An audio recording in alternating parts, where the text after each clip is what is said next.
पूज्यपाद श्री उड़िया बाबा जी महाराज भक्त को या भगवान जानते हैं या भक्त जिसे अपना परिचय करा देता है वो जानता है, दूसरा नहीं जान सकता। बाहरी किसी भी चेष्टा से आप अनुमान केवल अपनी बुद्धि के बल के अनुसार लगा सकते हैं, स्थिति को नहीं जान सकते हैं। केवल विद्वान भक्त को जान जाए असंभव, कि बहुत शास्त्रों का पढ़ा हुआ है तो भक्त को जान जाए। भगवान जानते हैं या भक्त जना दे जिसको, जैसे भगवान के लिए सोई जानई जही देहु जनाई, जानत तुम्हें तुम्हें हो जाई। संसारी पुरुषों को हटाने में 1 मिनट लगता है, भक्तों को 1 मिनट, अपने आप हट जाएंगे सब। कबीरदास जी महाराज काशी में विराजमान थे, लाखों की भीड़ जुटने लगी।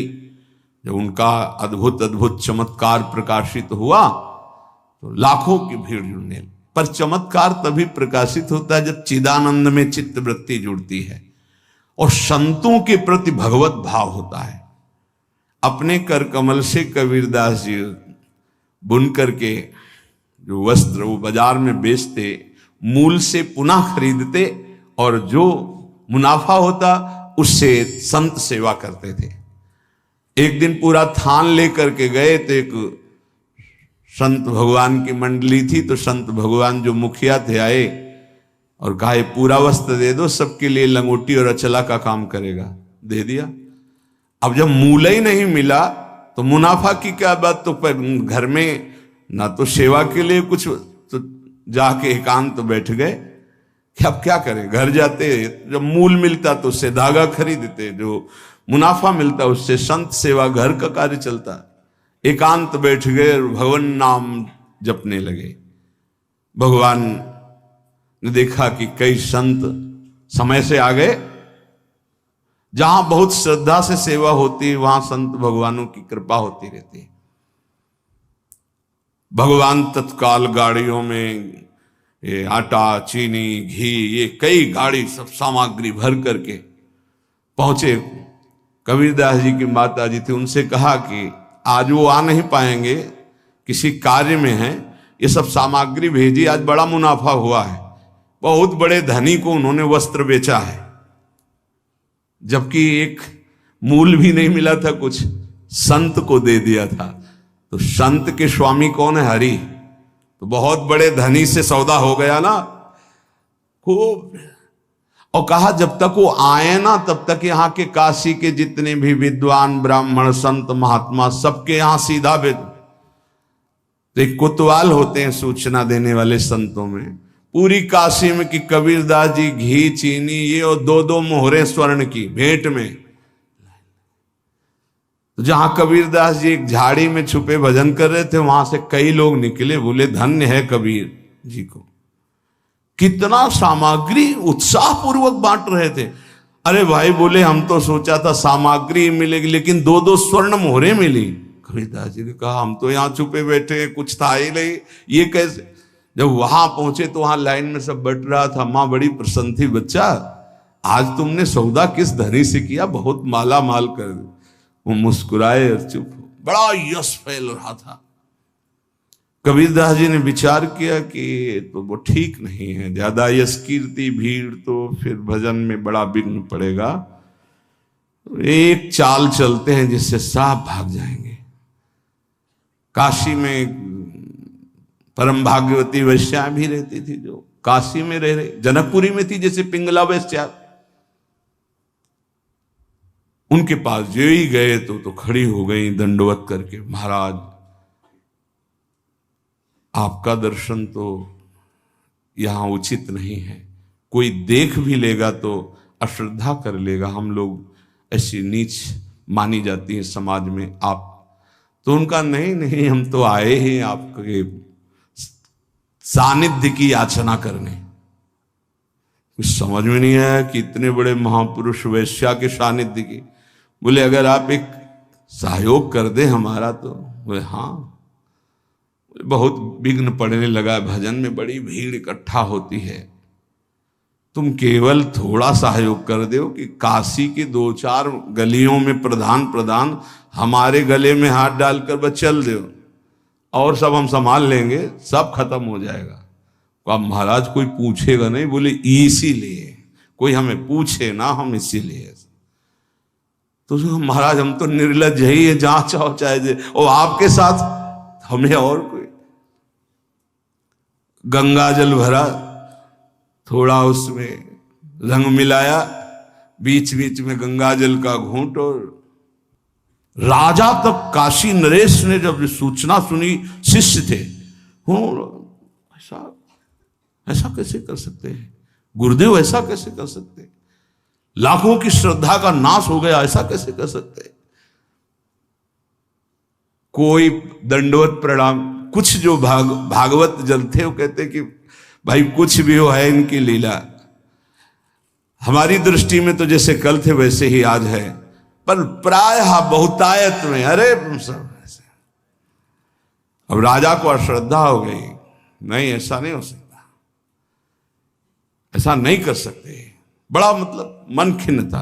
पहुंचे हाँ कबीरदास, उतर के साष्टांग दंडवत करता था, कोई दंडवत नहीं। गुणमानी संसार, तभी तो वह कह रहे उड़िया बाबा की भक्त को केवल भगवान जानते या जना दे तो जानते हैं। थोड़ी देर खड़े रहे, कमंडर से जल लिया, बोले शांत शांत शांत। तो कहा महाराज ये क्या लीला है, अब क्या जमाना चाहते हो, हमने तो देख लिया ना आपको। बोले तुमने देखा ही नहीं, इस समय सेवा जगन्नाथ जी की सेवा में थे, उनके वस्त्र में आग लग गई तो उसी को बुझा रहा था। उस समय घोड़े दौड़ा करके अपने गुप्तचरों को भेजा, पता लगाया तो बोले हाँ महाराज कबीरदास जी पास ही थे यहाँ, तो उन्होंने तत्काल बुझा दिया, नहीं तो शरीर शायद भस्म हो जाता। बोले वो तो हमारे पास थे वहां। बोले वो सिद्ध पुरुष हैं, भगवत प्राप्त महापुरुष हैं, आए साष्टांग दंडवत की। बोले गलती हो गई हम आपको पे। बोले आपको इसलिए मैंने अपना परिचय दिया है कि अगर राजा धर्म भ्रष्ट हो जाएगा तो ठीक नहीं है, ये तो बावरी प्रजा है। भक्त को केवल श्री भगवान जानते हैं, या भक्त जिसे परिचय करा दे तो जानते, अन्यथा जानना बड़ा मुश्किल है।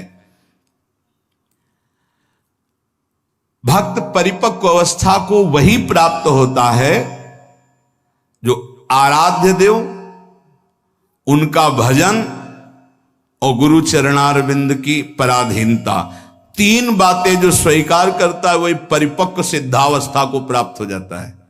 ध्यान दीजिए, आराध्य देव प्रिया प्रीतम, उनका निरंतर भजन और गुरु चरणारविंद की पराधीनता, उनके आदेश के अनुसार जीवन, वो सिद्ध पुरुष हो जाता है।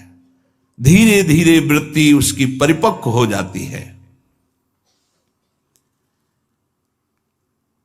उपासक को चाहिए मर भले चाहे जाए, लेकिन कभी किसी के आगे हाथ ना फैलावे। जिसको भगवत प्राप्ति करनी, भिक्षान्न के सिवा। भिक्षा के लिखा भूख लगेगो मांग खाऊंगो गिनो न सांझ सवेरो, ब्रजवासिन के भूख टूक और घर घर छाछ महेरो, ऐसो कब करी हो मन मेरो। इसके लिए तो आदेश है कि आप 5 घरों से जाकर अपने उदर का पोषण करने के लिए अन्न, अगर वो पैसा देता है तो उस समय नहीं लेना चाहिए। जैसे हम भिक्षा मांगने गए और किसी ने 50 रुपए निकाले, बाबा रोटी तो ना है 50 रुपए कुछ खा ले, नहीं हम रुपया लेने नहीं आए, रोटी हो तो दो, नहीं राधे श्याम चल दिए। भक्त वही परिपक्व अवस्था को प्राप्त होता है जो कभी ऐसे नहीं करता, अर्थ नहीं मांगता। भक्त की शोभा उसकी भक्ति है, ना कि धन वैभव कीर्ति, ये उसकी शोभा नहीं। ये तो जो जानते ही नहीं कि भक्ति किसे कहते, परमार्थ किसे कहते ना, आप आश्चर्य मानोगे। उनके पास खुद पता नहीं कि मेरे पास कितना पैसा है, इतना पैसा है, ऐश्वर्य है, ये भक्ति का परिचय होता है क्या? भक्त की शोभा भगवत प्रियता से है। ये लौकिक कीर्ति, लौकिक निर्माण, लौकिक संपत्ति से भक्ति की महिमा नहीं। अरे भाई 4 आश्रम है, 40 आश्रम है, 100 आश्रम, इससे नहीं हुए, स्थिति से है। भक्ति की शोभा भक्ति से है, भगवत प्रियता से है। जब ऐसी भक्ति आती तो भगवान उस भक्त के हाथ का खिलौना बन जाते हैं, भगवान उस भक्त के हाथ का खिलौना बन जाते हैं। रहे सर्वत्र एक समान, पर निज भक्तों के लिए छोटा है भगवान। भगवान अपने भक्तों के लिए सबसे छोटे बन जाते हैं और जैसा वो चाहता है भगवान वैसे खेलते हैं। भक्त 3 प्रकार के होते हैं, एक होते सकाम, एक होते निष्काम और एक होते प्रेमी। सकाम भक्त जो भगवान की आराधना लौकिक पारलौकिक भोगों की प्राप्ति के लिए करते हैं। ज्यादा मिठास नहीं इसमें मिठास नहीं होती। सकाम भक्ति में बड़ा कड़ुआपन लगता है जब वृंदावन की भूमि से देखे। अपने बेटे को जब भोजन पवाते हो तब क्या कामना होती है तुम्हारे अंदर? बेटा पाले और स्वस्थ रहे। लेकिन जब भगवान को भोग लगाने के पहले ही सोचते हो कि हे बिहारी जो अगर ये काम मेरा बन गया तो तुम्हें भोग लगा देंगे। अखिल कोटि ब्रह्मांड के स्वामी तुम्हारे भोग के भूखे बैठे हैं। सौभाग्य है कि तुम्हारा भोग लगाने का भाव आ रहा है। अपने बेटे जैसा प्रभु को नहीं पवा सकते क्या? कोई भी मां अपने बेटे को पवाती है, उससे पूछो तुम्हारी क्या कामना है? कहीं पागल हो, मेरा बेटा कामना क्या है? वो अच्छे से दूध पी ले, खा पी ले और खेले, यही वो खाए पिए, उसका घर है, मेरा बेटा है। क्या भगवान के द्वारा दी हुई सारी सामग्री तुम्हारे पास नहीं? क्या तुम श्री भगवान के अंश नहीं हो? क्या अपने प्रीतम प्रभु को ऐसे भोग लगाया जाता है, तय करके भोग लगाया जाता है? क्या आप अपने बेटे को, अपने पति को, अपने प्रियजनों को, अपने संबंधियों को ऐसा ही भोग लगाते हो? नहीं, कोई कामना नहीं होती। और दुलार करके परोस परोस के पवाते हो कि जितना अधिक पाले मेरा बेटा अच्छा है। तो मेरे प्रभु, तो सकामता में मिठास नहीं होती, एक लेन देन का व्यापार होता है, उसको प्रभु से कोई प्रियता नहीं होती, इसीलिए खास कोई बात नहीं हुई। बस इतना ही भगवान की महिमा है कि वो इनको भी उदार कह रहे हैं कि जो अर्थार्थी आर्त है, जिज्ञासु है, ज्ञानी है, उसमें आर्त और अर्थार्थी भी उदार ही हैं, क्योंकि वो मेरे से मांग रहे हो। वो भगवान की उदारता है। क्या इसमें कोई स्वाद नहीं लगता, छरछराहट सी लगती है अंदर। आपको फूल बंगला बनवा देंगे, आप हमारा ये काम कर दो। अरे जिनके एक संकल्प से अनंत ब्रह्मांडों की सुगंध और पुष्प वाटिकाएं, ऐसे देववन हैं कि आप लुभायमान हो जाएं, बेहोश हो जाएं, ऐसी सौरभ है वहां।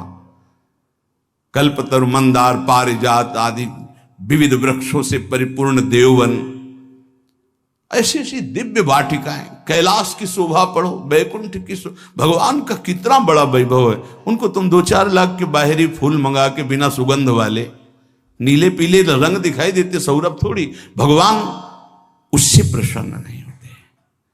सही मानो आज तक जो शास्त्रों में स्वाध्याय हुआ और संतों की कृपा से, भगवान सिर्फ अपनेपन से प्रसन्न होते हैं, अपनापन। और वो अपनापन सकामी पुरुष दे नहीं सकते, बीच में पर्दा रहता है। भगवान और हम और भगवान आप हमारा ये काम कर दो, हम आपके लिए मंदिर बनवा देंगे। हाँ, ऊसर में बैठे हैं, तुम मंदिर नहीं बनवाओगे तो अभी, अरे भाई अनंत ब्रह्मांडों का सृजन केवल एक पलक झपकने में हो गया जिनके, भ्रकुटि विलास सृष्टि लय हुई। कैसा अपने बेटे के लिए घर कैसे बनवाते हो? इसमें बहू बेटा रहेगा, इसमें हम रहेंगे, इसमें बड़ा रहेगा, इसमें छोटा रहेगा। मंदिर भी हम ऐसे बनवाते हैं, भोग भी हम अपने बेटे जैसा लगाते हैं। अपनापन नहीं तो भगवान न भोग पाते हैं न मंदिर में बैठते हैं। ध्यान रखना, अपनापन सारा खेल भाव का है। लाला बाबू की जब श्याम सुंदर चंद्रमा ठाकुर जी विराजमान हुए तो मंत्रों के द्वारा प्राण प्रतिष्ठा हुई। तो लाला बाबू नजदीक गए और भाव में भरकर जे प्रभु को हृदय से लगाया। बोले आ गए प्रभु। बोले प्रमाण दीजिए। माखन जो भोग लगाने के लिए लाया गया था ऐसे माथे पे रख दिया। तो जब तक शरीर में गर्मी नहीं होगी तो माखन कैसे, पूरा माखन पिघल करके बह गया। बोले प्रभु आ चुके हैं। भाव। प्रभु कहां थे? भाव। जहां भाव किया, भाव मेरे प्राणनाथ, मेरे जीवन धन। सकाम भाव में बहुत कड़वाहट है। वृंदावन की भूमि से देखने पर बहुत कड़वाहट है, वो कोई खास बात नहीं है। अरे भगवान के आंसू निकल आए महाराज। जब करदम जी ने 10,000 वर्ष तपस्या की और श्री भगवान प्रकट हुए, भगवान ने कहा मैं तुम्हारी तपस्या से बहुत प्रभावित हूं, वरम ब्रूहि, वरदान मांगो। तो उनका पत्नी चाहिए। तो आंसू निकल पड़े कि मेरी प्राप्ति में, मेरे दर्शन का फल है। उसी से बिंदु सरोवर बना, भागवत में वर्णन है। तब अपनी तरफ से करुणा वरुणालय प्रभु ने कहा कि मैं तुम्हारा पुत्र होकर आऊंगा। और कपिल भगवान के रूप में आए और उपदेश करके परम कल्याण किया करदम जी का। सकाम भक्त जो लौकिक पारलौकिक विषयों की मांग पे मांग प्रभु से करते रहते हैं और भगवान की भक्ति भी करते हैं। वो भक्ति करते ही इसीलिए हैं कि ये करूंगा तो ये मिल जाएगा, ऐसा करूंगा तो ये मिल जाएगा। दूसरे हैं निष्काम भक्त। ये मीठे हैं। निष्काम भक्त, इसमें मिठास है, क्योंकि ये केवल दो के लिए ही साधना करते हैं। या तो ज्ञान प्राप्त होकर मोक्ष की प्राप्ति हो जाए या भगवत प्राप्ति हो जाए, दो ही होते हैं। निष्काम में ये निष्कामता की मांग दो प्रकार की, इसमें भी मांग है मैं मुक्त हो जाऊं या भगवान को प्राप्त हो जाऊं, सारिष्ट सामीप्य सारूप्यादि मोक्ष। लेकिन तीसरे जो भक्त हैं ये मीठे ही नहीं हैं, ये रस भरे हैं, जिनको प्रेम लक्षणा भक्ति कहते हैं।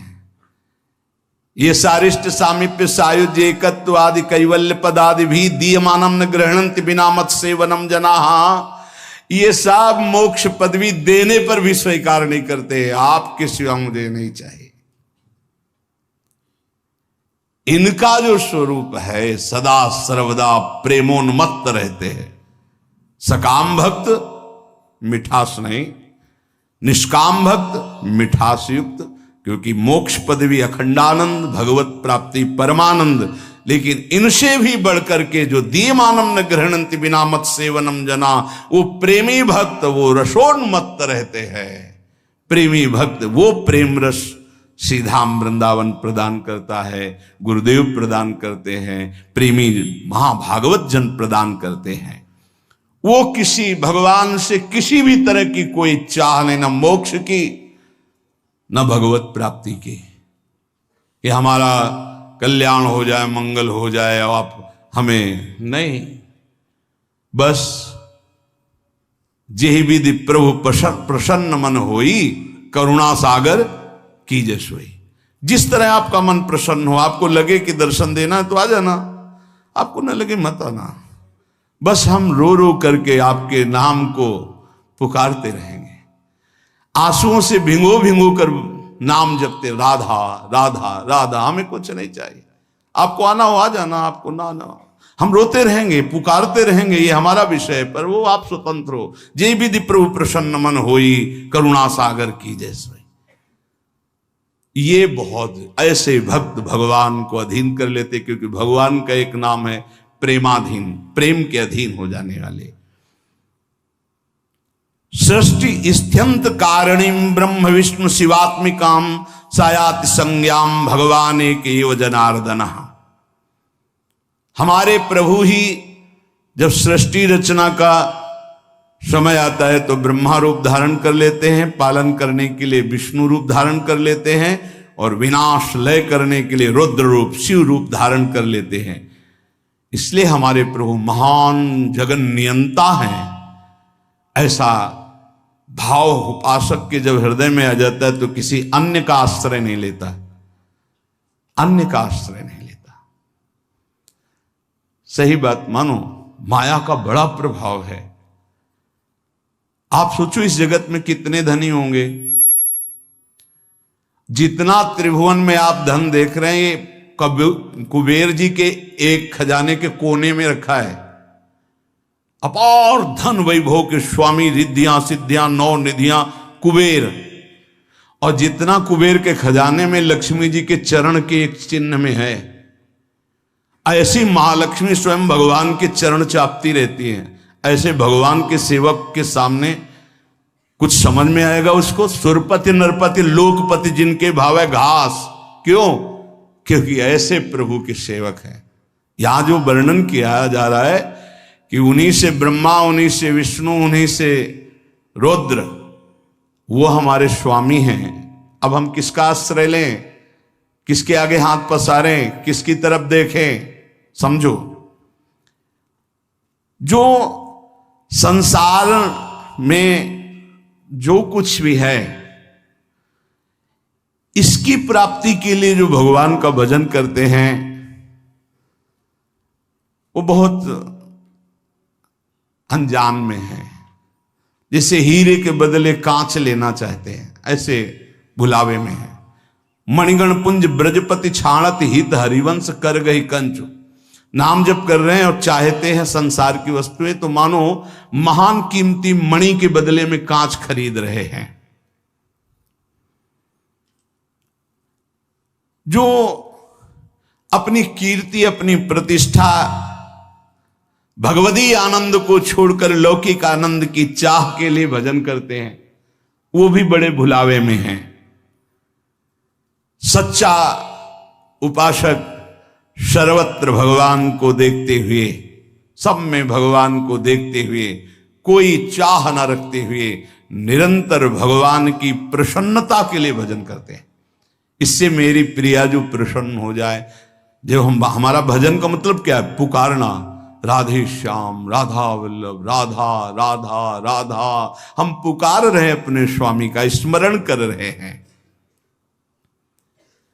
कहीं भी महत्व ना हो जाए, कहीं ना महत्व हो। बहुत विचित्र माया है ये। हम बार बार प्रार्थना कर रहे हैं, इस बात को आप कृपा करके समझने की चेष्टा करें। प्रभु के समान सिर्फ प्रभु हैं, दूसरा कोई नहीं। इतना बात समझो, प्रभु के स्थान पर कोई ना आ जाए। ये बड़ी माया प्रवीण है कि प्रभु के स्थान में कोई वस्तु, व्यक्ति स्थान भेज सकती हो, कोई भी। बस आपकी चतुरता इसी में कि प्रभु के स्थान में केवल प्रभु रहने चाहिए। ये आप देख लीजिए। इसकी पहचान है कि जब वो प्रभु से बढ़कर कोई वस्तु बना के माया भेजेगी तो प्रभु को भूल जाओगे आप। आपकी दृष्टि में जहां प्रभु से बढ़कर हुई तहां प्रभु को भूल जाओगे। प्रभु को भूल गए तो अभी आपकी भक्ति बहुत ही कमजोर है। अब आप ये देख लीजिए, जब आप टीवी देखते हैं तो आपका निरंतर मंत्र चलता है। जब आप किसी से बात करते हैं तो वृत्ति भगवान में होती ही नहीं। जब आप भोजन करते हैं तब वृत्ति भगवान में होती है। जब आप चल रहे होते हैं तो वृत्ति कहां होती है? ये सब बातें, अगर आप किसी व्यक्ति से बात कर रहे हैं, प्रभु को भूल गए अंदर से, तो व्यक्ति बड़ा हो गया, प्रभु का स्मरण छूट गया, प्रभु छोटे हो गए। आप कोई रुपया पैसा, भोग सामग्री, कोई दृश्य, मनोरंजन, प्रभु का नाम छूट गया, वो ज्यादा हो गया। किस कोटि के भक्त हो? माया के एक प्रापंचिक विषय में इतनी सामर्थ्य आ गई को भगवान को भुलवा दिया, तो तुम्हारी निष्ठा कहां रही, तुम्हारा चिंतन कहां रहा? जरा इस कसौटी पे कसो अपने को, इस कसौटी पे देखो। ये देखी हुई बात यहां की कहते हैं। इस कसौटी पे कस के देखो। टीवी चल रही हो, आप देख रहे हो, आपका बिल्कुल कोई भी दृश्य चित्त अपहरण न करने पावे। हर सेकंड आपका मंत्र चल रहा है, विजयी। बाजार में घूम रहे हो, सब कुछ देख रहे हो, लेकिन मंत्राकार वृत्ति, विजयी। कोई व्यक्ति सामने है, उससे बात कर रहे हो, लेकिन भाव में एकदम भरे हुए, एकदम भगवान का विस्मरण, एक सेकंड का, विजयी। अच्छे अच्छे पदार्थ सामने रखे हैं, खा रहे हो, लेकिन चिंतन प्रभु में विजयी विषयान गृहणंत मुंचंतुआ। भगवत पार्षद हो, कोई साधारण नहीं हो तुम, भगवत अंश हो, भगवत पार्षद हो, अपने स्वरूप को पहचानो, जागो। ये माया तुम्हें परास्त नहीं कर सकती, तुम स्वयं परास्त होना सीख गए हो, इसलिए परास्त हो रहे हो। तुम्हें कोई परास्त नहीं कर सकता, भगवत शक्ति संपन्न हो, भगवत अंश हो। हमारी बात को समझना, यहां कितना छोटा स्वरूप भगवान का बना लिया गया कि खान पान की थोड़ी सामग्री भगवान को भुलवा सकती है। एक साधारण प्रियता वाला व्यक्ति भगवान को भुलवा सकता है। वो अपना स्थान इतना जोर कर लेगा, प्रभु भूल जाएंगे। कौन, कैसे भक्त हो? अरे जिनके एक इच्छा मात्र से ब्रह्मा विष्णु महेश सृजन पालन संहार करते हैं, वो हमारे प्रभु हैं, स्वामी हैं। उनका विस्मरण हो गया, ऐसी कोई वस्तु आ गई। इसलिए नारायण स्वामी कहते, ब्रह्मादि के भोग सब विष समो लागत ताही, नारायण ब्रज चंद की लगन लगी है जाही। जीवन का लाभ क्या है? अखंड स्मृति। उसको हानि में क्यों बदल रहे हो? हानि हरिवंश के नाम अंतर पड़े, लाभ हरिवंश उच्चत वाणी। पकड़ो, भक्ति का मतलब क्या है, भगवत मार्ग का मतलब क्या है, परमार्थ का मतलब क्या है? अखंड स्मृति। और इस स्मृति को हर वस्तु व्यक्ति स्थान छीनना चाहता है, चाहे वो राग से चाहे द्वेष से। आप अंदर से देख लो। इसीलिए पूज्य पादुड़िया बाबा जी कहते, पूरा संसार एक तरफ और तुम एक तरफ, तुम्हें युद्ध करना है। किस बात का युद्ध? मारकाट नहीं, तुम्हारी स्मृति का अपहरण कोई ना कर पावे। राधा राधा राधा राधा, तुम्हारी याद जो भगवत याद है, अगर वो भूल रही है, अब घाटा हो गया। कह हनुमंत विपत्ति प्रभु सोई, जब तो सुमिरन भजन हो। ये बात यहां पकड़ा है, यहां देखा है। जहां जहां में लगा कि इस चीज से छूट जाएगा, उससे परिपक्व किया है। कोई भी विषय ऐसा नहीं जो हमें भगवान का विस्मरण करा दे। हम हर जगह अपने आप को परिपक्व करना सीखें, अपने को बचाना नहीं, अपने को हटाना नहीं, अपने को उसी में खड़ा करके परिपक्व करना सीखें। बीच बाजार में बैठे समाधिस्थ रहे, तब तो भजन का लाभ समझ में आएगा। बाण बनाने वाले के पास से पूरी सवारी निकल गई, उसको एक शब्द नहीं सुनाई दिया, और तुम मंत्र और भजन में चित्त लगा रहे हो, तुम्हें चार आदमियों की बात सुनाई दे रही। अरे राजा की सवारी तो नगाड़ा बज रहा है और शोरगुल हो रहा है, जय जयकार हो रहा है, उसको एक शब्द नहीं सुनाई दिया। केवल बाण का नोक बना रहा था, जिसे दत्तात्रेय जी ने 24 गुरुओं में एक गुरु बनाया, और तुम नाम जप कर रहे हो, तुम्हें कोई शोरगुल नाम छुटवा दे, कैसे साधक हो? विचार करके देखो। लगन लगन सब कोई कहे, लगन कहावे सोई, नारायण जा लगन में तन मन डारे खोई। मन भी लीन तन भी लीन, तन उनकी सेवा में लीन, मन उनकी सुमिरन में लीन। नारायण अति कठिन है, हरि मिलन की बाट, या मार्ग जो पग धरे, प्रथम शीस दे काट। प्रथम शीस दे काट, मरो रे जोगी मरो, मरनो है अति मीठो, ऐसे मर के देखो जैसे गोरख मर दीठो। जीवित मर जाए उलट आप में समाए, यह दिलगिरी है। प्रवचन करना बहुत सरल है, नहीं? प्रवचन कर, जीवित मर जाए उलट आप में समाए, यह दिलगिरी है। अपने प्यारे से प्यार करना कोई खिलवाड़ नहीं है, उसे प्यार नहीं कहते जिसमें अपना स्वार्थ होता है, अपना सुख होता है। अगर हमारे हरि से प्यार करना है तो पहला कदम बढ़ाने के पहले मर जाओ। ये बोले फिर कदम कैसे बढ़ेंगे? बोले यही आश्चर्य है, यहां मर के चला जाता है। मरो रे जोगी मरो, जिसने हर वेग को सह लिया, जैसे मरे हुए पुरुष में कोई कामना नहीं होती, ऐसे मरा हुआ मन निष्काम होता है, कोई कामना नहीं होती। नारायण अति कठिन है हरि मिलन की बाट, जैसे मरे हुए का किसी से संबंध नहीं होता, ऐसे किसी से संबंध, कोई कामना नहीं। राधा राधा राधा, बड़ी ऊंची स्थिति जागृत हो जाए यदि ऐसा भाव। इस मार्ग में अगर आपका अहंकार जिंदा रहा तो आप नहीं चल पाएंगे। अहंकार मर गया, यहां मरने का तात्पर्य अहंकार से, अहंकार मर गया, पार हो गई गाड़ी। मार तो सकते नहीं हम, क्योंकि निर्बल हो चुके, तो गुरु को दे देते हैं, वो संभाल लेंगे। अपने अहम का अभी पीछे सुना, अपने आराध्य देव का निरंतर चिंतन और गुरु की पराधीनता। पराधीनता का मतलब अब हमारा स्वयं का कोई संकल्प विकल्प नहीं, जैसे गुरुदेव भगवान चलाते हैं वैसे चल रहे हैं।